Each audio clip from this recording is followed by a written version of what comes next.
Nellore rural Ambapuram సబ్స్టేషన్లో విధులు నిర్వహిస్తున్న AE Shivshankar ACB వలలో చిక్కుకున్నారు.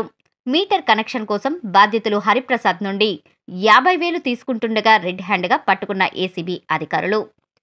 అనంతర సాగర మండలంకు చెందిన హరిప్రసాద్ మీటర్ కనెక్షన్ కోసం 80,000 లంచం డిమాండ్ చేసిన కరెంట్ ఏఈ శివశంకర్ 50,000కు ఒప్పందం కుదరడంతో ఆఫీస్లోనే ఆ మొత్తాన్ని హరిప్రసాద్ నుండి తీసుకుంటూ ఏసీబీకి రెడ్ హ్యాండ్గా పట్టుబడ్డారు.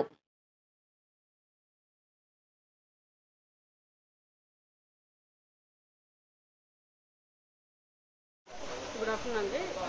మాకు వచ్చిన సమాచారం మేరకు ఈరోజు ఇక్కడ Ambapuram substation 33 kV substation AE గారు meter connection LT meter connection కోసం లంచం అడుగుతున్నారనేసి మాకు కంప్లైంట్ రావడం జరిగింది. దాని ప్రకారంగా ఈరోజు మేము రైడ్ చేశామండి. అండ్ ఏఈ గారిని రెడ్ హ్యాండెడ్గా పట్టుకున్నాము. అతను టోటల్గా 80,000 అమౌంట్ అడిగాడు, లంచం డిమాండ్ చేశాడు ఎల్టీ మీటర్ కనెక్షన్కి. దానిలో భాగంగా ఈరోజు 50,000 తెచ్చి కంప్లైంట్ ఇవ్వమన్నారు. ఆ విధంగా మేము కంప్లైంట్ ఇస్తుండగా మేము పట్టుకున్నాము.